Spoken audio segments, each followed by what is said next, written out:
Bismillahirrahmanirrahim. Assalamualaikum warahmatullahi wabarakatuh. Waalaikumsalam warahmatullahi wabarakatuh. Alhamdulillahirabbil alamin. Wassalatu wassalamu ala asyrofil anbiya'i wal mursalin wa ala alihi wa sahbihi wa tabi'in bi ihsan ila yaumil wa ba'd. Asyhadu an la ilaha illallah wa la syarika lah. Asyhadu anna Muhammadan abduhu wa rasuluhu wa rasuluhu lil alamin wa ba'd. Bapak-bapak sekalian, saudara-saudara yang saya cintai, alhamdulillah bahagia rasanya kita sudah sampai di hari yang ke-10 dari bulan Ramadan. Mungkin ada yang merasakan waktu berjalan begitu singkat, namun ada juga yang merasakan kok lama sekali Ramadan belum selesai. Belum lebaran, pulang kampung dan seterusnya. Alhamdulillah, Ramadan datang dengan semua kebaikannya, menawarkan semua kebaikannya kepada kita semuanya. Lalu kemudian ada orang yang memanfaatkan atau mengambil kebaikan-kebaikan itu semaksimal yang dia bisa lakukan. Tapi ada juga orang yang mungkin biasa-biasa saja mengambil sekedarnya. Atau mungkin ada yang tidak memanfaatkan Ramadan ini sama sekali untuk mendapatkan kebaikan itu. Nah, yang akhirnya kemudian ya Ramadan akan pergi meninggalkan. Namun demikian kita tetap berdoa semoga Ramadan berikutnya kita masih bisa bersama-sama. Amin. Tapi mungkin saya tidak tahu di sekitar kita, tapi di sekitar rumah saya, ada yang meninggal pas tanggal 1 Ramadan. Alhamdulillah sudah masuk Ramadan. Ya doanya dikabulkan oleh Allah balik ke Ramadan. Sampai Ramadan. Wali sore ada lagi yang meninggal, ada SMP kelas 3, kesetrum listrik. Kipas angin dia mulai kipas angin, kesetrum dia kaget. Bukan terpental, dia sendiri yang meloncat ke belakang tembok dalam otaknya lewat. Jadi ternyata umur tidak bisa dipastikan bahwa yang masih di 50-an bisa sampai 60-an, yang 60-an bisa sampai yang masih di 30-an bisa sampai 40 dan seterusnya. Selawat salam dihaturkan kepada junjungan kita Muhammad sallallahu alaihi wasallam setelah berdoa atas beliau di akhir zaman nanti insyaallah. Bapak-bapak, saudara-saudaraku, ibu yang berbahagia, kita selesaikan sedikit lagi tentang i'tikaf. Lalu setelah kemudian saya ingin masuk pada melanjutkan tema ceramah tarawih yang kemarin sedikit lagi, karena mungkin ini pertemuan kita yang terakhir di bulan Ramadan ya. Ini jangan beras teman-teman. Masih ada satu. Oke, supaya bersambung yang terlalu saya bersambung dengan insyaallah. Nanti kita cek tema lagi. Yang syarat-syarat i'tikaf kita sudah sampai pada di situ ya. I'tikaf itu ya syaratnya adalah muslim pastinya, dan mumayyiz. Sudah saya jelaskan mumayyiz ya. Jadi anak-anak yang sudah dianggap mumayyiz kira-kira setahun 2 tahun sebelum balik, yang namanya anak yang mumayyiz. Mungkin umur 9, 10, 11 tahun itu sudah mumayyiz, sudah sah i'tikafnya. Dan kalau bapak membawa anak yang di bawah itu, ya tidak apa-apa, cuma dia tidak dianggap i'tikaf. Dia hanya dianggap ya tidur di masjid bersama ayahnya gitu. Pindah tidur, karena itu syaratnya, tidak sampai balik tapi mumayyiz. Jadi anak itu sudah menjelang balik. Coba perhatikan anak-anak kita baru di sini. Anak-anak yang mumayyiz itu seperti apa? Mungkin salah satu cara menilainya adalah yang sudah serius kalau sholat.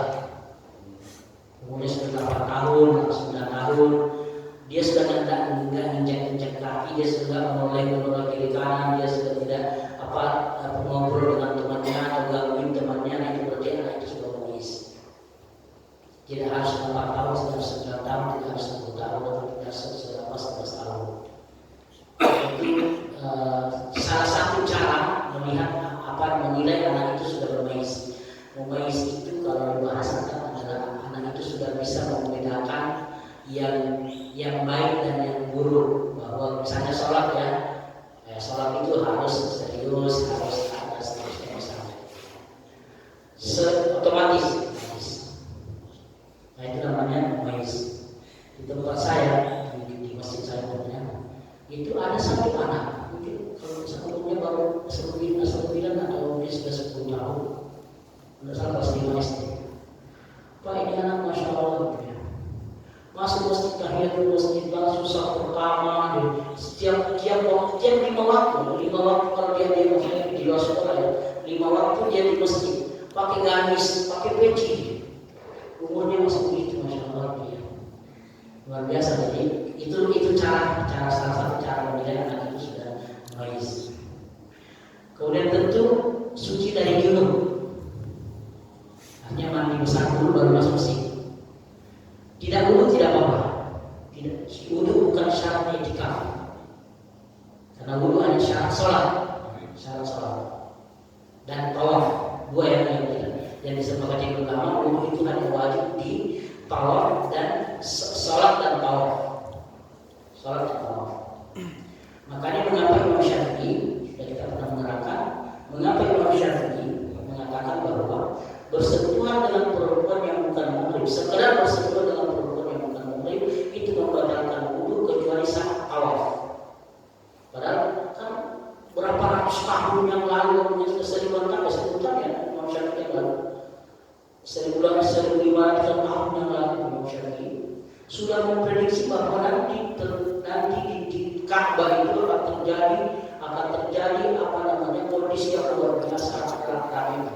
Tidak mungkin kita bisa menghindari yang namanya bersentuhan antara laki-laki dan perempuan.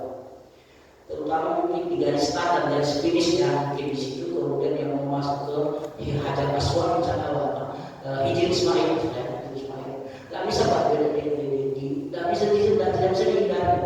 Mungkin tangan bisa dijaga tapi kaki tidak bisa dijaga. Tangan bisa dijaga tapi kaki tidak bisa dijaga. Karena begitu keadaannya manusia. Tapi Imam Syafi'i dari awal sudah mengatakan bahwa bersentuhan laki-laki dan perempuan adalah membatalkan wudu kecuali di saat tawaf. Karena kita bisa bayangkan misalnya sekarang kalau kita orang yang batal wudunya di saat tawaf, dia harus keluar mencari wudu, ya, antri lagi di luar dan belum tentu lagi bisa masuk. Dia sudah tawafnya, walaupun sudah terhitung berapa putaran yang tadi nanti kita ngapain. Nah, ada situasi yang saya bukan banyak lah yang nyuri kesempatan di tempat-tempat air zam-zam wudu seadanya ya, misalnya tetap harus sah dan seterusnya. Nah itu suci dari junub, kemudian haid, junub, haid dan nifas. Artinya seseorang yang sedang junub atau sedang haid, sedang nifas tidak boleh i'tikaf, tidak boleh berdiam di dalam masjid. Tidak boleh berdiam di dalam masjid. Tidak boleh berdiam di dalam masjid. Walaupun kemudian ulama kontemporer mulai membicarakan tentang perempuan haid dan misalnya nifas, jika ada acara pengajian dan seterusnya, karena sekarang ini sudah sangat aman bagi perempuan. Artinya tidak mungkin lagi mencecerkan darah haid dan seterusnya. Salah satu pertimbangannya. Kemudian dengan demikian i'tikaf tidak sah apabila dilakukan oleh orang lain yang non-muslim, anak-anak yang belum mumayyiz dan orang yang sedang junub atau perempuan yang sedang haid atau sedang nifas. Hanya 3 itu yang tidak dibolehkan atau tidak sah i'tikafnya, tidak sah atau tidak boleh berdiam di dalam masjid. Yang 3 junub, haid dan nifas. Kalau anak-anak silakan saja, tidak masalah. Lalu kemudian kalau kita bicara rukun i'tikaf, maka i'tikaf itu adalah rukunnya cuma 2. Yang pertama adalah masjid, lalu yang kedua berniat untuk mendekatkan diri kepada Allah. Hanya itu saja. Duduk atau berdiam di dalam masjid, terserah mau duduk, mau berdiri, mau baring, mau tidur, tidur boleh. Tidur tetap iktikaf. Masuk masjid, sholat sebentar yang masih langsung tidur, tetapi niat iktikaf, harus niat. Maka tidurnya pun dianggap iktikaf karena dia berdiam di dalam masjid. Sebab kalau dilarang di dalam masjid beriktikaf ya lagi susah jadinya. Baik, kemudian dengan tujuan mendekatkan diri kepada Allah. Jika tidak menetap di dalam masjid atau tidak disertai dengan niat beribadah kepada Allah, maka dia tidak bisa dikatakan sebagai sedang iktikaf. Dia cuma mondar mandir dalam masjid, lewat saja, cuma lewat, tidak berdiam. Dia cuma numpang lewat. Kebetulan rumahnya di sana, ada kebutuhan di sebelah sana. Kalau dia mau muter jalan-jalannya agak jauh, dia lewat masjid.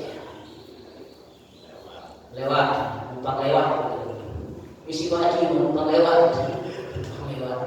Itu tidak ada iktikaf. Dan yang kedua, dia warga tidak punya niat. Niatnya bukan untuk beribadah. Rukunnya cuma dua. Syaratnya tadi muslim dan mumayyiz dan suci dan junub 3. Kalau syarat, kalau 4, kalau rukunnya adalah ada 2, yaitu berdiam dalam masjid dan berniat mendekatkan diri kepada Allah, beribadah kepada Allah. Nah, kata berdiam di dalam masjid tidak ada batasan, sebenarnya tidak ada batasannya, Pak. Maksudnya berapa yang paling sedikit itu berapa?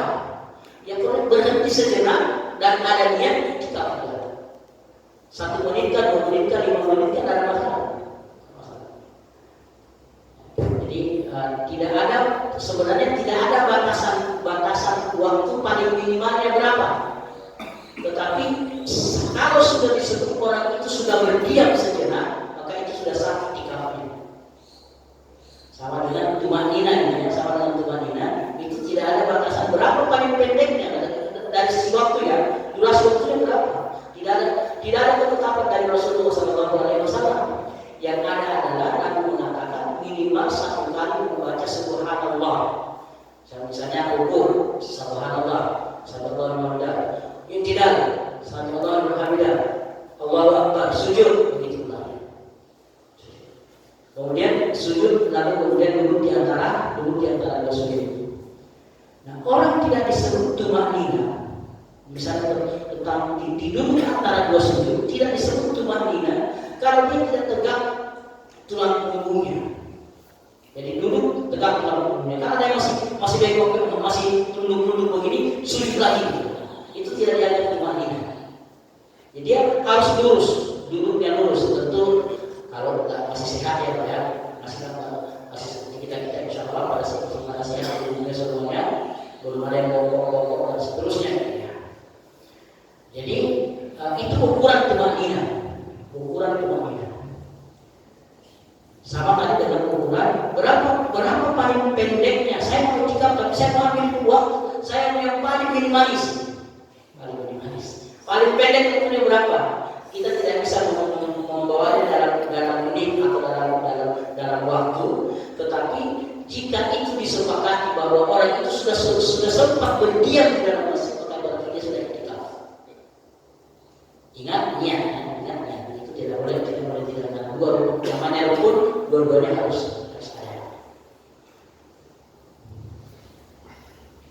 Kewajiban niat untuk iktikaf berdasarkan pada firman Allah selalu berulang kepada wa ma umiru illa liya'budullaha mukhlishina lahu-d-din Islam. Itu adalah ayat paling utama tentang niat. Nah, tempat yang dipergunakan untuk iktikaf adalah masjid. Hal ini sesuai dengan firman Allah Subhanahu wa taala, "Wa la tubashiruhunna wa antum 'akifuna fil masajid." Dan janganlah kalian mendekati perempuan kalian, istri-istri kalian atau istri kalian sementara kalian sedang beriktikaf di dalam masjid. Jadi Allah menyebutkan langsung tempatnya adalah masjid. Hanya saja ulama berbeda pendapat tentang masjidnya skalanya apa. Skala apa masjidnya? Karena kalau kita di Indonesia Indonesia ada masjid, ada masjid jami, ada masjid raya, ada masjid seperti kita tanpa jami, tanpa raya, ada musola, ada langgar, ada surau. Apakah semua ini bisa dipakai beriktikaf? Ulama beda pendapat. Mazhab Syafi'i misalnya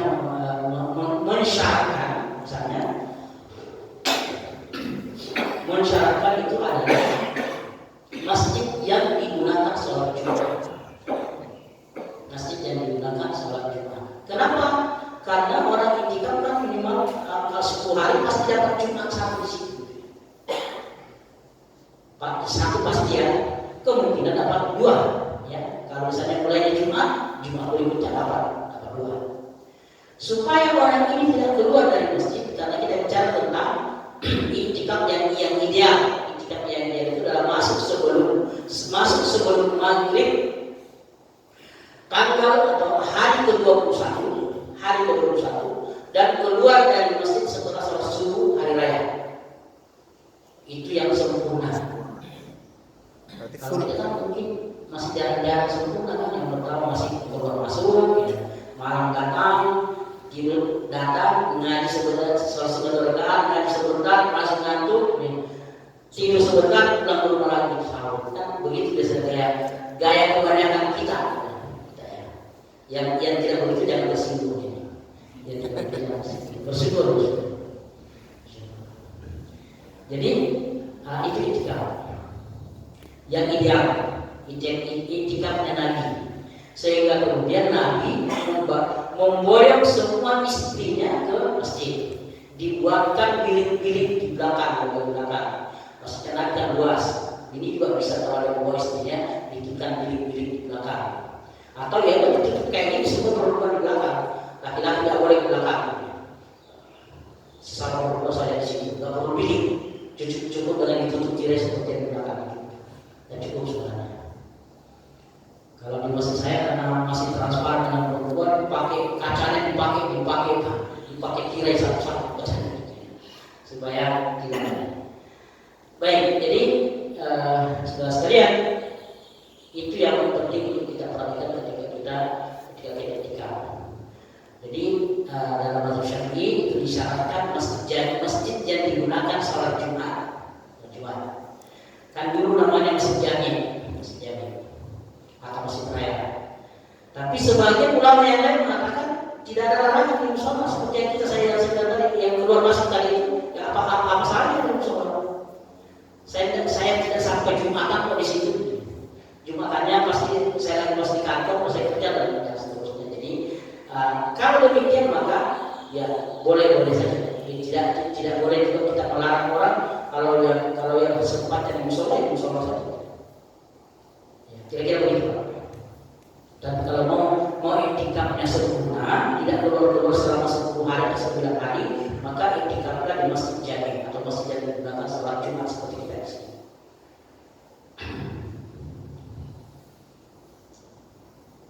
Kemudian puasa orang yang sedang melakukan iktikaf. Apabila seseorang yang melakukan iktikaf berpuasa, maka apa yang dilakukannya termasuk amal yang baik di puasanya maksudnya. Dan jika tidak berpuasa juga tidaklah masalah maksudnya. Misal di luar bulan Ramadan, orang iktikaf di luar bulan Ramadan, maka dia boleh puasa boleh tidak ada masalah. Jadi iktikaf dengan puasa bukan dua hal yang tidak terpisahkan, bukan. Cuma sebahagian kaum muslimin di seluruh dunia adalah selalu iktikaf itu identik dengan Ramadan. Iktikaf itu identik dengan Ramadan. Padahal kalau mau iktikaf di luar Ramadan sama persis, syaratnya sama, rukunnya sama.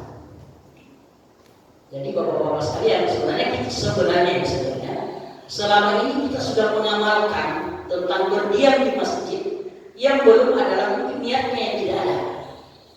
Bapak datang ke masjid jam 11:30, masih setengah jam baru azan zuhur. Ya salah satu tahiyat masjid habis itu tilawah, kan sudah ibadah semua kan. Proses apa namanya yang dilakukan semuanya dari ibadah, tapi mungkin yang tidak ada niat. Tidak niatnya masih hanya rumah sholat jamaah kan begitu ya, bukan untuk iktikaf. Padahal kalau kita mengerti tentang itu, maka setiap kali kita masuk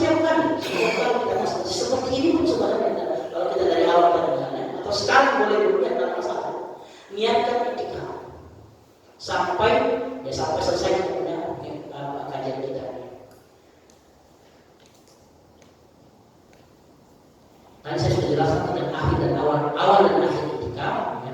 Kalau mulai sempurna maka masuk di sebelum maghrib, sebelum azan maghrib hari ke-21 dan keluar pada setelah sholat subuh pada hari raya.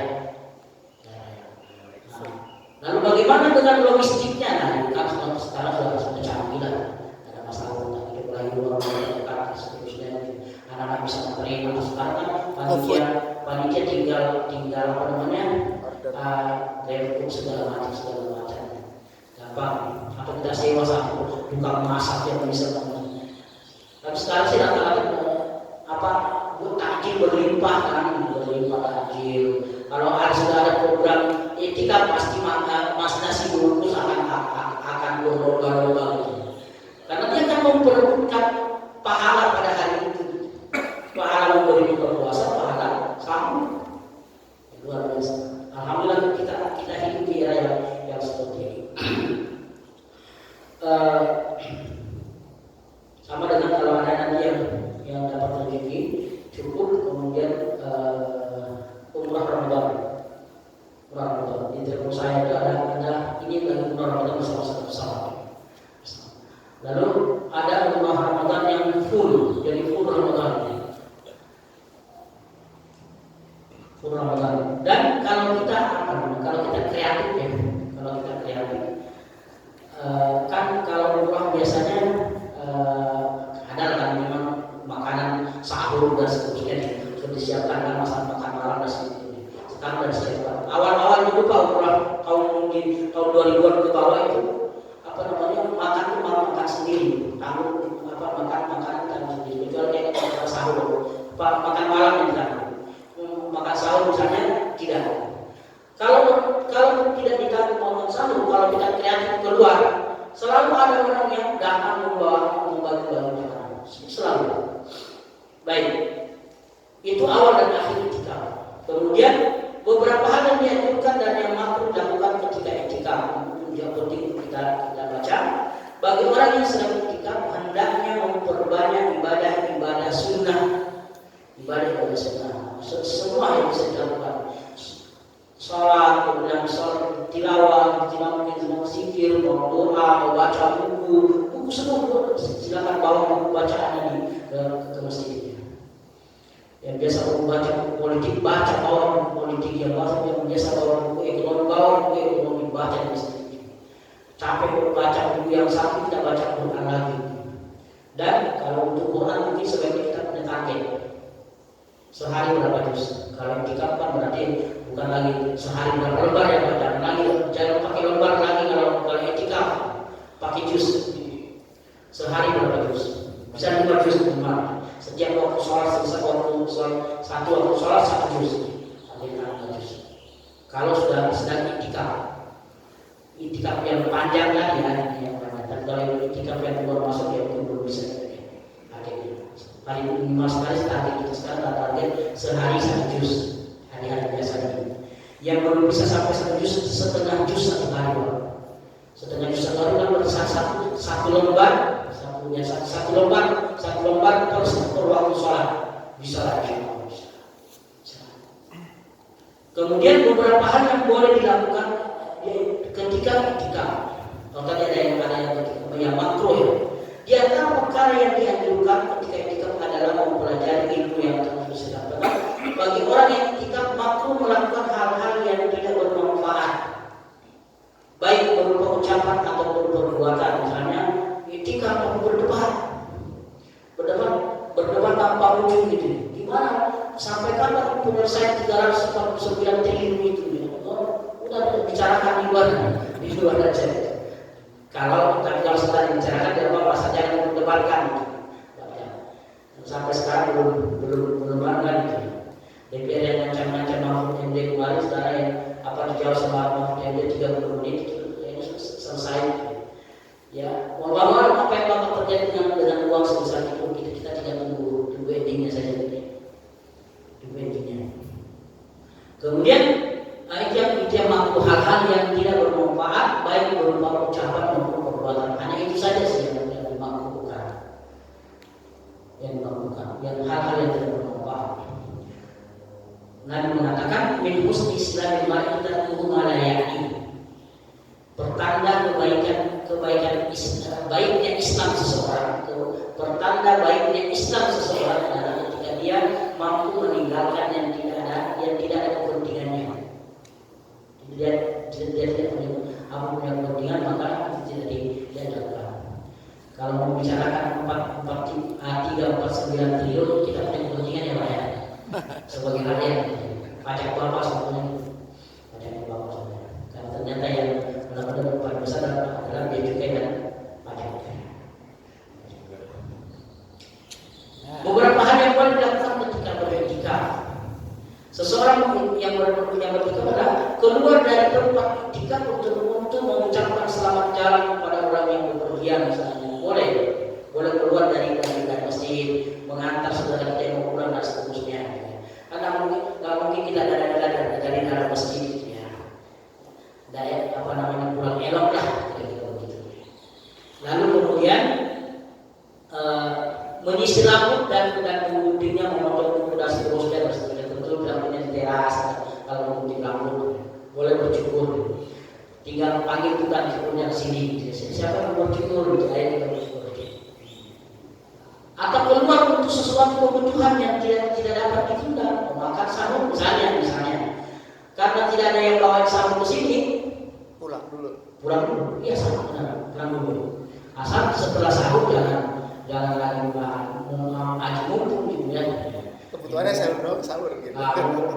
Sahur pulang, habis sahur balik lagi, memanfaatkan kesempatan yang ada. Mau mandi misalnya, tidak ada tempat mandi di sini, kebetulan air di masjid misalnya mati, mau mandi buang air dan seterusnya. Jadi hal-hal yang tidak bisa ditunda, lakukan atau keluar dari masjid dan setelah selesai segera kembali. Tidak ada ketentuan bahwa 1 menit harus kembali, tidak ada. Ya, tinggal kembali kepada masing-masing kita. Yang terakhir yang bisa kita makan, minum dan seterusnya harus begitu kan, makan minum di dalam masjid dengan syarat tetap menjaga kebersihan. Itu aja sih. Jadi tidak usah dilarang makan dalam masjid selama kita bisa menjaga kebersihan. Atau di karpet ini kita tidak makan, kita makan di belakang. Karena kita sudah jadi masjid semua kan. Nah, yang hal-hal yang membatalkan iktikaf yang pertama itu adalah sengaja keluar masjid tanpa adanya keperluan. Dengan jalan-jalan lagi beda di masjid 3 hari gitu ya. Belum pernah selama itu tidur di masjid 3 hari keluar batal artinya batal yang sampai di sini sudah, bukan batal pahalanya, bukan, sampai di sini sudah iktikafnya. Nanti dari jalan-jalan balik lagi niat lagi berdiam diri lagi. Jadi tidak berarti bahwa pahalanya yang 3 hari kedua yang 3 hari orang yang batal, bukan itu yang batal. Saat itu sudah batal untuk berlanjut karena dia sudah keluar dari masjid. Kecuali ada keperluan tadi. Yang kedua adalah di sini belum terjadi orang itu murtad. Tiba-tiba dia murtad, keluar dari Islam, lagi iktikaf keluar dari Islam mungkin, dan lagi iktikaf merenung mencari Tuhan, ketemu Tuhan di tempat lain gitu ya. Murtad dia. Kan Bapak sudah sekalian, sebenarnya inti daripada iktikaf itu adalah merenung. Karena di situ intinya. Cuma merenungnya kita tidak terbiasa. Kita tidak semua kita terbiasa merenung dalam waktu yang lama. Saya berpikir pada semalam. Tadi malam saya coba merenung dan hal yang lain. Ya saya mencoba cerita sedikit saja. Saya mencoba memutar ulang memori saya ketika dulu saya diutus ke Sulawesi Barat dakwah di sana selama 4 tahun. Saya mencoba memutar ulang suka dan duka. Yang suka saya lewati yang suka. Kapan yang suka kan pasti banyak suka. Yang paling kuat dalam memori adalah yang duka-dukanya. Susahnya. Kasih contoh saat yang susah. Jadi saya bawa motor ini di sana dan jalan panjang tapak rumah ya, tapak rumah. Kita bisa melewati kebun sawit 10 kilo, itu jalan negara Pak, negara. 10 kilo di tengah bukan sawit. Tempatnya perampok kata orang dulu. Nah di tempat itulah putus rantai motor saya Pak. Tidak ada rumah. Tidak ada rumah, tidak ada kampung. Tidak ada rumah, tidak ada kampung. Sudah menjelang maghrib. Karena saya berdua dengan teman saya, akhirnya kemudian ya kita coba ikhtiar jalan dulu. Siapa tahu di depan ada rumah atau kita bisa cuci motor. Kalau kita boncengan dengan motor yang satu. Karena mau diderek sekitar 20 kilo kita masih sangat jauh. Akhirnya oke jalan sekilo, 2 kilo, 3 kilo kita jalan nuntun motor. Teman saya karena dia motornya masih sehat, jadi masih gas dikit lah. Saya nuntun. Lalu teringat tadi malam itu. Lalu kemudian Pak, entah benar-benar ini adalah karunia Allah buat saya dan mungkin banget. Hari itu saat itu kira-kira 1 atau 2 kilo kita jalan ada bengkel Pak. Dan itu cuma tidak ada kampung. Bengkel satu-satunya tempat di situ ada orang tinggal di situ, satu kepala rumah tangga, orang bengkel. Pertanyaan saya pertama adalah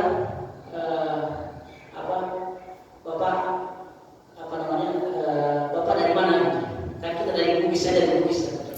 Itu pendatang semua Pak. Kalau Bapak yang tahu, Pak Bidal Pasangkai menuju utara itu adalah kabupaten terakhir Sulawesi Barat menuju Palu. Kalau kita ketemu orang Bugis itu senang ya, senang Madang. Kan itu ada 2 suku, ada 3 suku Pak. Ada Bugis, ada Kaigi, ada Madang. Oh saya orang Bugis, alhamdulillah satu. Belum nanti Pak, belum nanti. Orang apa dulu gitu kan supaya PDKT dulu kan baik-baik seperti itu. Baru setelah itu tahu dah kita bicara dan seterusnya. Akhirnya kemudian Pak rantai saya putus. Ada rantai Pak. Harapan saya adalah paling dia sambung atau dia dia kali lagi begitu. Kemudian dia bilang Pak, saya ada rantai sisa. Sejak 2 bulan lalu Pak, rantai belum laku-laku, tinggal satu-satunya, 1 set. 2 bulan yang lalu nggak laku-laku rantai, nggak laku-laku. Bagaimana Allah mengatur itu? Alhamdulillah, akhirnya sudah terjadi. Itu Pak ya. Maksudnya adalah mari kita mencoba Pak merenung perjalanan kita selama ini sepanjang ini dan seterusnya. Mungkin Pak nanti akan merenungkan bagaimana masa depan kita lainnya dan seterusnya kan begitu ya.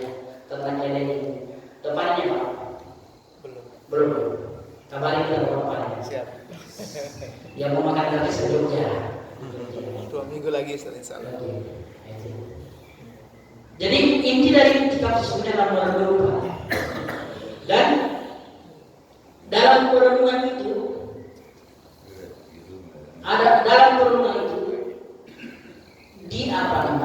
targetkan untuk menemukan satu jawaban dari pertanyaan kita atau solusi dari apa yang kita sedang hadapi dan seterusnya di saat itu. Tapi tentu sambil tidak mungkin kita mau seterusnya, tapi sesungguhnya itu waktu yang paling tepat untuk merenung adalah di saat itu. Seperti apa ke depan masjid kita, seperti apa ke depan dakwah kita, seperti apa ke depan umat ini, seperti apa dan seterusnya. Ya terserah dengan kapasitas kita masing-masing kita merenungkan mana apa. Ya kemudian yang ketiga adalah hilang akal. Tiba-tiba orang itu gila misalnya atau apa kesurupan dan seterusnya, maka saat dia hilang akal, maka batal sampai di situ itikafnya. Nanti kalau sudah sehat lagi baru mulai lagi. Lalu melakukan yang terakhir melakukan hubungan seksual antar suami istri. Tiba-tiba dia pulang ke rumah. Malam-malam ya kan, malam-malam pulang ke rumah. Lalu kemudian melakukan itu, maka batal sampai di situ. Mandi junub dulu baru kembali ke masjid niat lagi dari awal. Berarti tidak bisa lagi terhitung berapa lama Pak di kita 10 hari tidak bisa lagi. Udah batal yang 10 tinggal 5 hari 5 malam ya. Kali 2. Tetap kali 2 ya, tetap kali 2. Misalnya. Baik. Kemudian itu mungkin yang paling terakhir adalah bernazar untuk iktikaf di masjid tertentu. Nah, bapak-bapak dan saudara sekalian, hati-hati bernazar. Tetapi bernazar tidak dilarang dan itu sesuatu yang baik, Tapi bernazarlah yang wajar-wajar saja. Yang mampu kita lakukan, misalnya bernazar puasa sekali, 2, 3 hari dan seterusnya, berturut-turut boleh, atau kalau rasanya tidak berturut-turut, tidak berturut-turut dan seterusnya. Jangan bernazar haji tahun ini, jangan. Pak, kalau saya naik jabatan, maka saya akan bernazar haji tahun ini, jangan Pak. Kecuali Bapak punya uang 250 juta, boleh. Tak ada khusus, ada orang. Ya. Saya mau nanya begini, masjid ruangan, Ya. ada halaman, itu ada batas radiusnya nggak? Masih dianggap sebagai area masjid. Boleh kalau keluar jalan, keluar di halaman, mau baca tilawah di situ, mau ulangi hafalan di situ. Jadi selama itu masih area masjid, sepakat sebagai area masjid. Sekarang alhamdulillah yang saya rasain, saya kan ya itu kan luas. Ya. Saya nggak selalu dalam masjid. Ya, betul. Saya ngopi. Ya. Itu. Kopinya di dalam pagar ya. Di dalam masjid, tengah luas kan. Oh iya. Jadi teman-teman saya gimana Pak Haji kita? Saya bilang nggak, kita tetap itikaf. Ya, kita cukup sekali. Cuman syaratnya. Jadi para peserta itikaf tadi yang seperti Ustaz bilang, zaman Nabi kan bawa istri, pada pakai apa? Ini maaf ya, saya bukan ngantor. Jadi buat mereka bawa mobil, maklum ya, yang masih muda apa yang tua. Setelah malam ceritanya mobil pada goyang gitu Ustaz.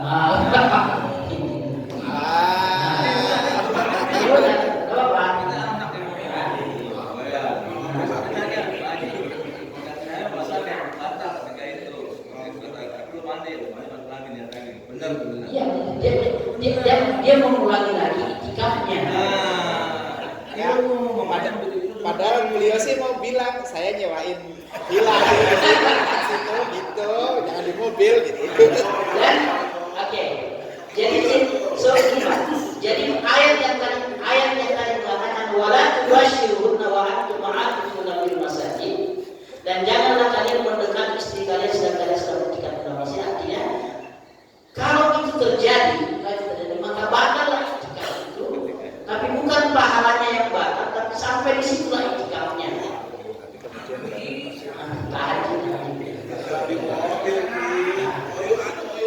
Jadi itu ketentuannya. Jadi pertama tadi yang kita adalah bahwa seluruh area di dalam pagar masjid ini silakan keluar, refreshing, menghirup udara segar dan seterusnya. Nah, selama itu masih dalam area masjid gitu ya. Ya kalau sengaja memang sudah pakai celana olahraga itu berjam-jam itu juga tidak gitu ya. Tapi kalau sekedar menegakkan tubuh dan seterusnya, yang adalah gerakan-gerakan. Apakah badmintonnya di depan masjid? Kalau di mobil ada masjid gitu kan. Oke. Di area parkir masjid. Nah yang kedua tadi kalau itu yang terjadi seperti Ustaz bilang tadi, masya Allah, dia orang sudah niat ya, jangan-jangan mobilnya sudah disetting sebelumnya.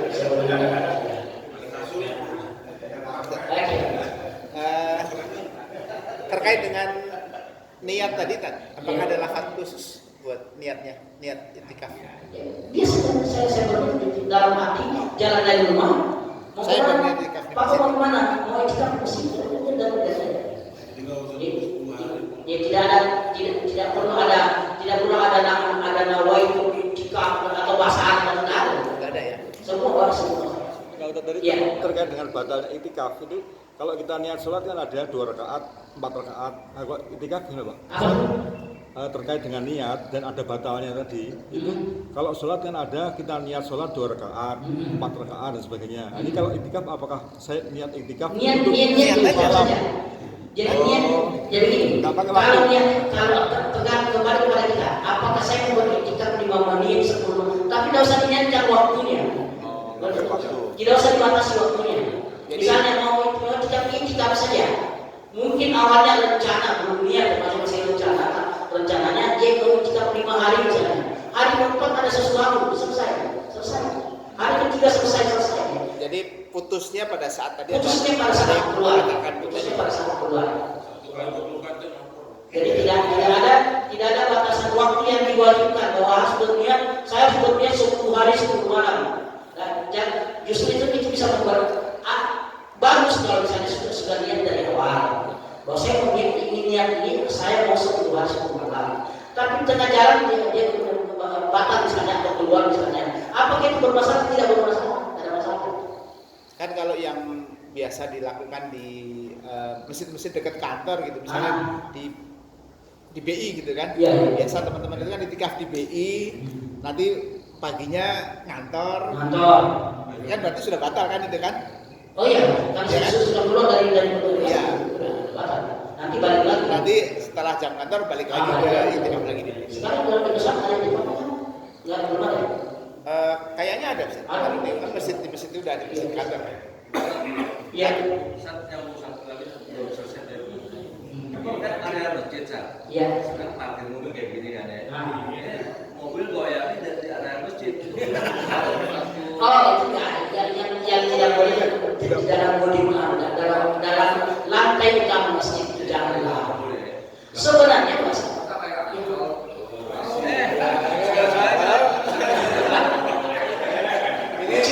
Cuma keterlaluan saja. Mohon maaf. Kalau kita bicara hal yang sangat itu sebenarnya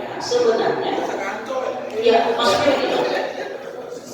Kalau mungkin misalnya ada bapak, ya kita semua ini yang punya musola di rumah, ada kan ada musola. Lakukan hubungan di situ boleh maupun dalam apa salahnya? Tidak ada larangan. Hatta di masjid ini tidak ada larangan. Yang penting amankan sekitar. Pakai satpam kiri kanan. Jadi jamin aman ya, kan dia berguling-guling kan Yang penting dijamin aman gitu. Masjid bukan aman kotoran, aman segala macam gitu ya. Tapi kenapa harus di sini? Ada Adabnya aja tadi. Ya bisa. Tidak kalau ada ya. Misalnya itu terjadi ya, mobil yang goyang-goyang, tapi itu tidak ada masalah. Sekali-sekali ke masjid yang gede. Kita 10 hari. Betul. Di aktif misalnya gitu ya, misalnya. Tahan. Oke. Baik, waktu kita tinggal sedikit. Saya ingin melanjutkan sebenarnya yang kemarin saya sampaikan tentang kalau saya kemarin memberikan judul tentang al-bisyarat bi huduri Ramadan. Ya. Kabar-kabar gembira dengan hadirnya Ramadan. Maka saya ingin melanjutkan sedikit tentang bahwa Ramadan itu spesial yang tidak dimiliki atau tidak disamakan dengan ibadah-ibadah yang lain. Saya memulai misalnya tentang bahwa Ramadan itu spesial dari hadis yang saya sudah baca kemarin ketika di Tarawih itu adalah ketika Allah mengatakan kullu amalin bi adam lahu illa shaum. Ini spesial. Puasa itu spesial. Maka orang puasa itu spesial. Saya selalu mengatakan betapa beruntungnya orang-orang yang berpuasa. Karena Allah Subhanahu wa taala menyebutnya sebagai kullu amalin bi adam lahu illa shaum. Sesungguhnya bahwa semua amal ibadah anak Adam itu disandarkan pada pelakunya.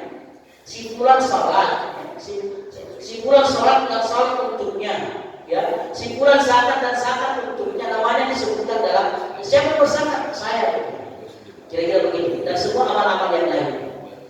Bandingkan dengan puasa. Nah, Allah mengatakan kullu amalin bi adam lahu illa shaum.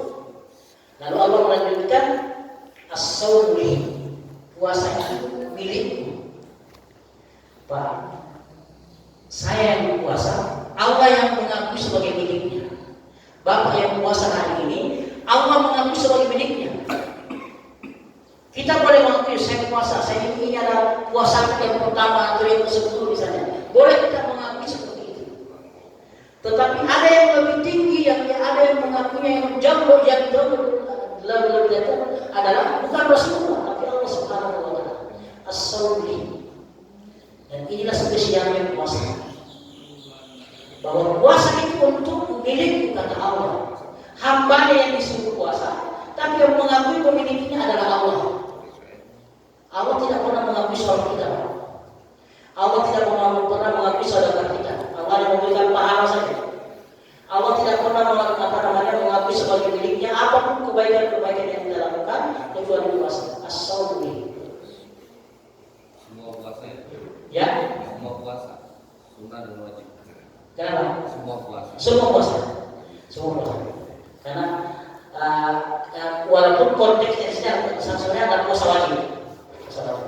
Tapi tetap semua puasa karena syarat dan rukunnya sama.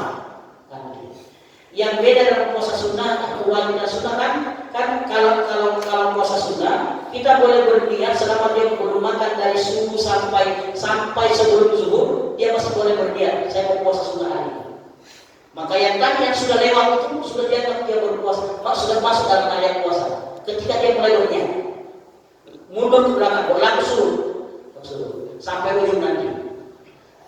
Sementara puasa wajib harus diniatkan sebelum azan subuh.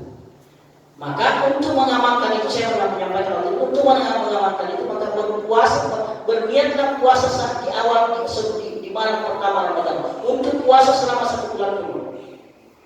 Jadi siapa berapa? Supaya nanti dalam perjalanan ada yang kesiangan, tidak sempat makan sahur, tidak sempat niatnya sudah ada di awal. Ustaz, niatnya harus dilapaskan atau pas masuk Ramadan itu sudah. Sebenarnya sih tidak ada persoalan tentang itu Pak. Walaupun sebenarnya sesungguhnya kalau kita tidak waktu kita catatan niat itu adalah tempatnya kesengajaan. Niat karena tidak dapat. Bahwa kemudian dilapangkan itu hanya penguatan saja. Itu adalah penguatan saja.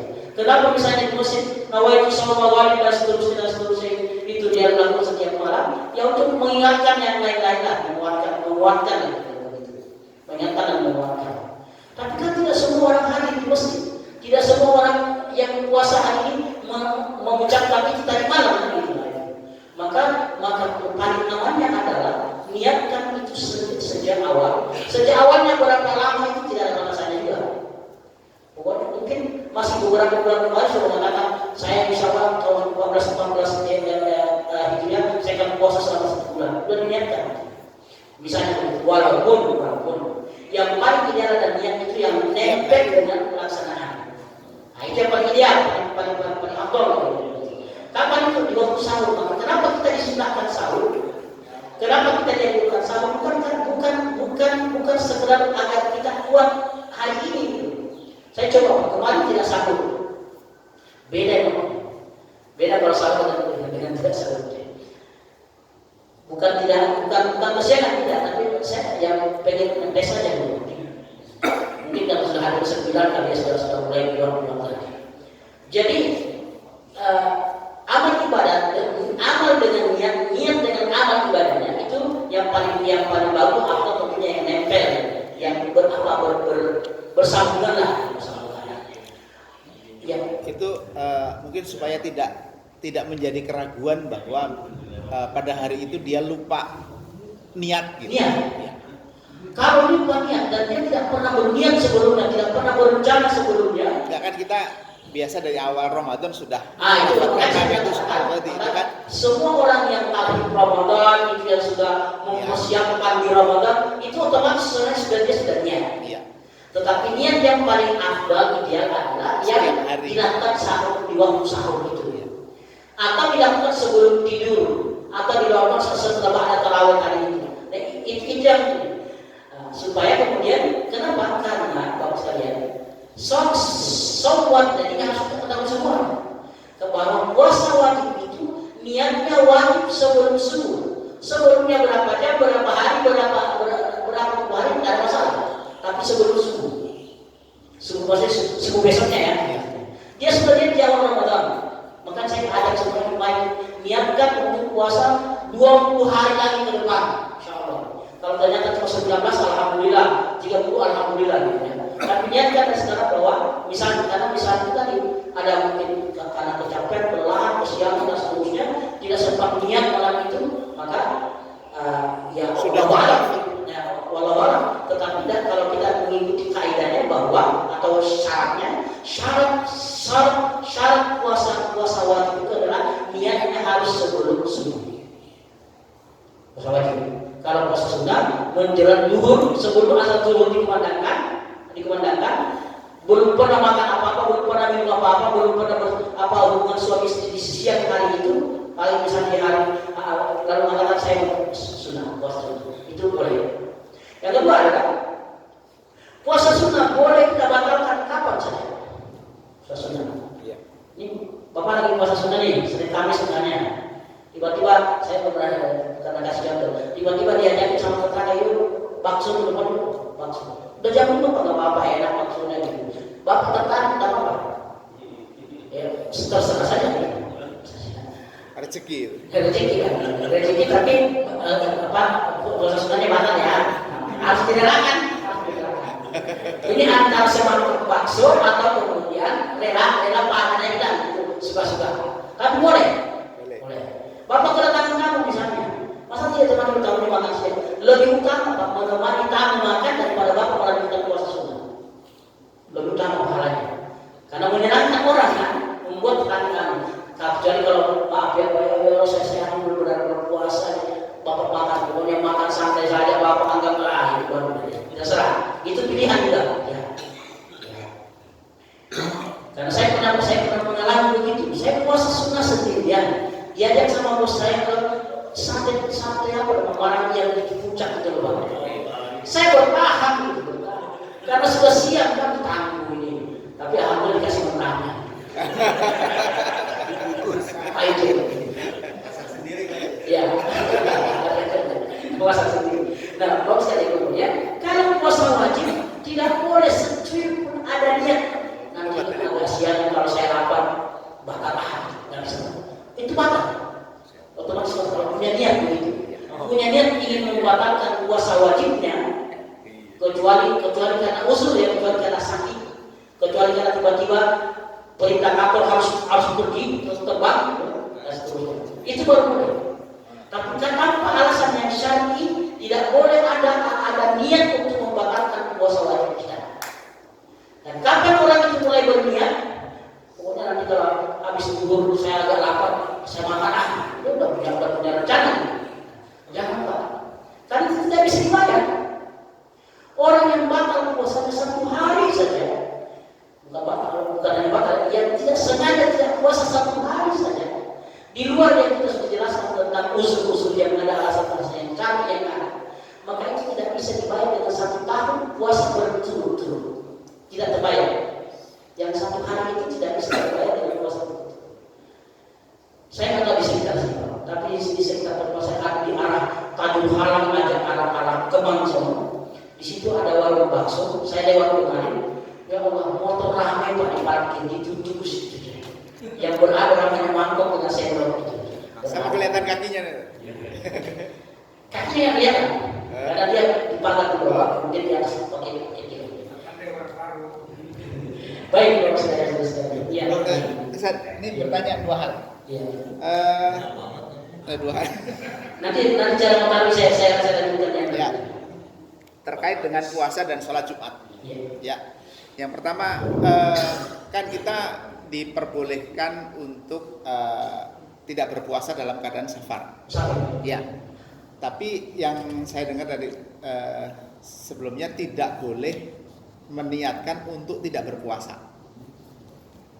Jadi kalau misalnya kita batal karena nggak kuat boleh kan? Tapi tidak boleh misalnya saya mau jalan besok pagi, terus besok pagi itu saya udah nggak puasa, itu kan nggak boleh. Tidak berani mustahil. Itu mungkin tidak. Ya. Jadi tetap kalau misalnya dia apa namanya, misalnya gini, berangkatnya dia setelah subuh, berangkatnya setelah subuh itu kan nggak boleh dia terus nggak puasa gitu kan. Harusnya kan niatnya harus niat berpuasa dulu di perjalanan. Nanti karena dia misalnya karena kuat, karena dia nyupir, wah kok kayaknya ngantuk gitu, harus ngopi gitu kan. Nah itu boleh membatalkan itu satu hal. Terus yang kedua, masalah sholat Jumat Ustaz. Kita bepergian pas hari Jumat. Itu katanya kalau kita bepergiannya setelah subuh, maka kita harus sholat Jumat. Tapi kalau kita berangkatnya sebelum sholat subuh, kita boleh tidak sholat Jumat, tapi nanti jamak qashar di sholat zuhur dan asar. Gitu. Nah, yang menjadi pertanyaan teman saya ini kemarin saya dicecer, bedanya apa berangkat sebelum subuh sama berangkat sesudah subuh gitu? Dari market di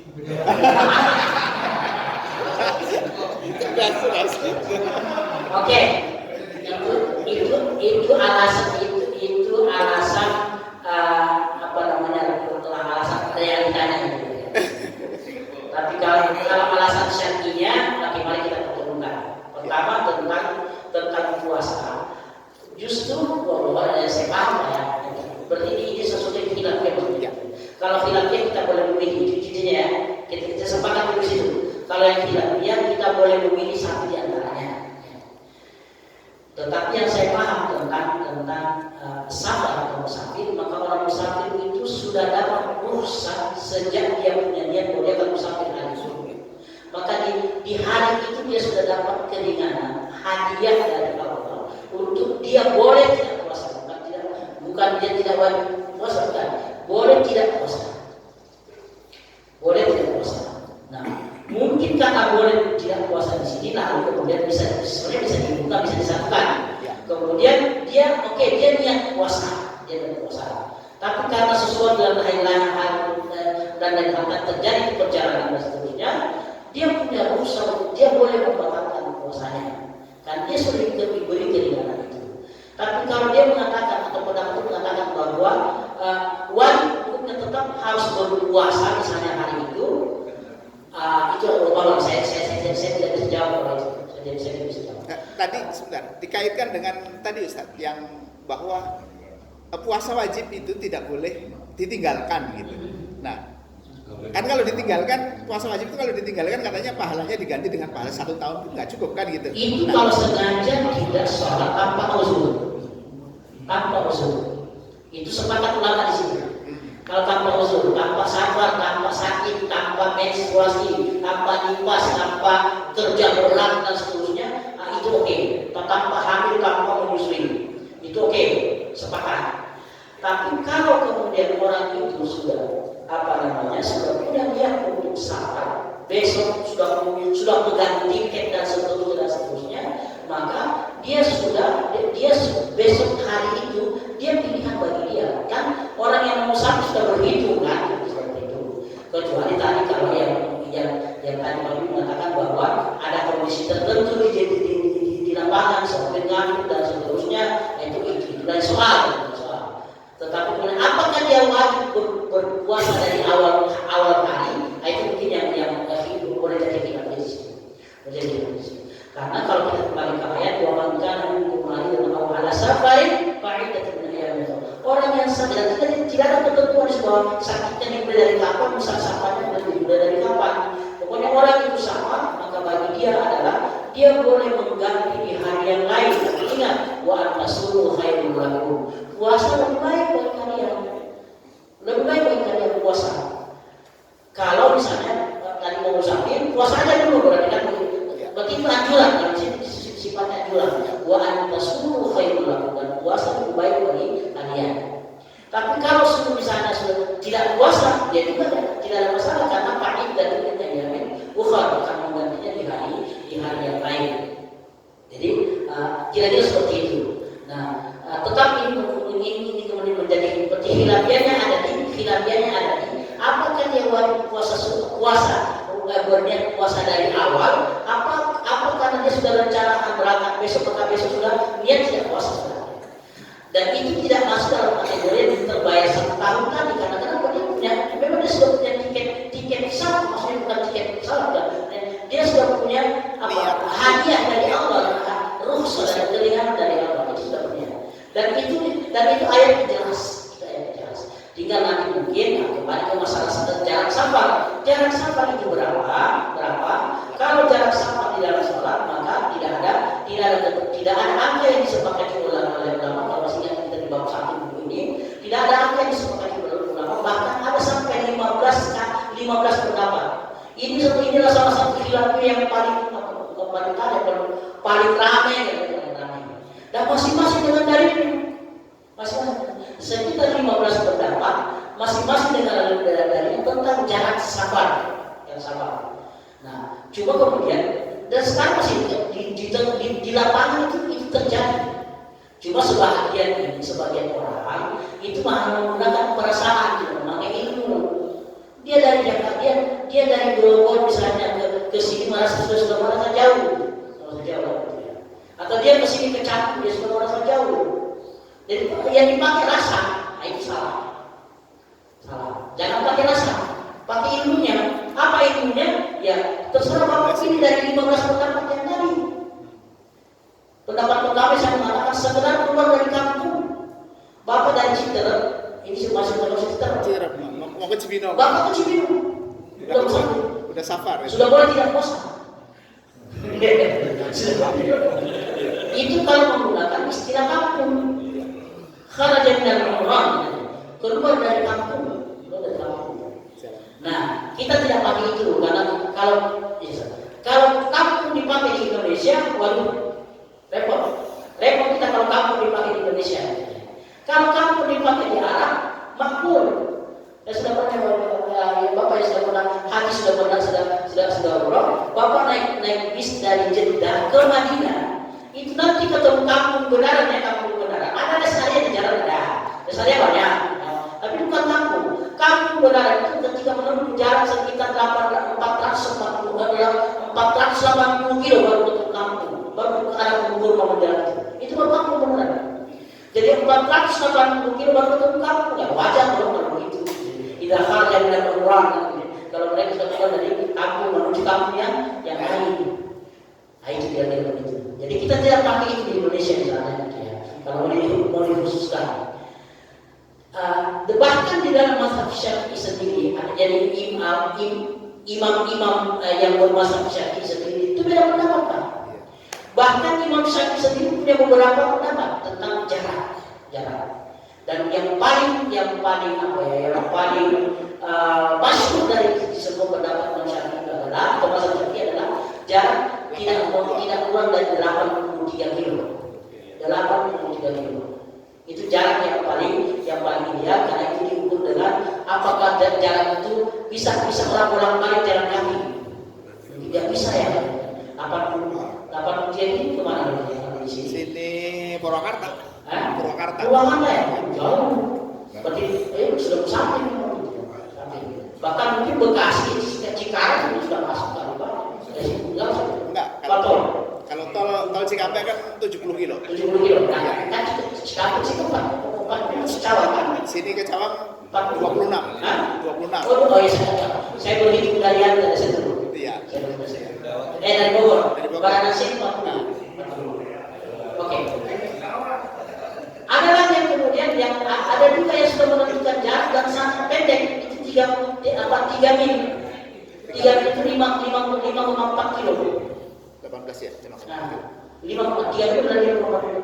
Karena suatu ketika Rasulullah bersama para sahabat ingin menuju ke satu kampung yang jauh, tapi ketika sudah sampai pada jarak 3 mil, Nabi sudah berhenti dan sholat mau menjaga dan mengkasar sholatnya. Itu jadi dalil bahwa kami pernah menjaga dan mengkasar sholat bersama Nabi ketika sudah menempuh jarak 3 mil di 5,4 kilo.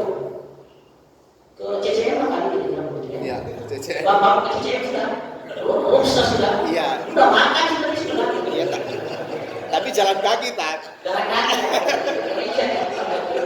Jangan naik mobil ya. Iya. Jangan naik mobil AC, jangan naik Grab, jalan kaki.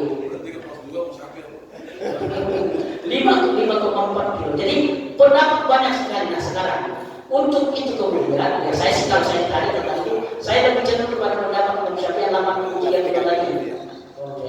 Itu baru masuk Islam. Nah tentang dia boleh puasa, boleh tidak. Walaupun dia tidak mengalami kesulitan. Pokoknya dia naik mobil AC, naik pesawat, jarak sudah segitu, mau puasa tidak? Kan pilihan. Tapi ingat, fa'iddatun min ayyamin ukhra. Nanti menggantinya jauh lebih berat ketimbang dengan puasa bareng-bareng. Ini kan tidak ada teknik tadi disebutkan, dan sama itu kan? Iya. Tidak ada masalah. Tapi kalau kemudian ada tiba-tiba nanti apa namanya, kita kajian berikutnya, semua minum teh kecuali pagi, kan berat Pak. Pilih kanan minum teh, bunyi-bunyi lagi. Ya enggak. Orang sarapan dibuat pagi begitu. Jadi berat bangunan bagi laki-laki. Laki-laki bangunan itu berat. Kalau perempuan biasa saja. Karena itu sudah rutin tahunan. Nah kira-kira begitu Allah SWT. Jazakumullah khair. Subhanallah wa bihamdihi. Assalamualaikum warahmatullahi wabarakatuh. Waalaikumsalam.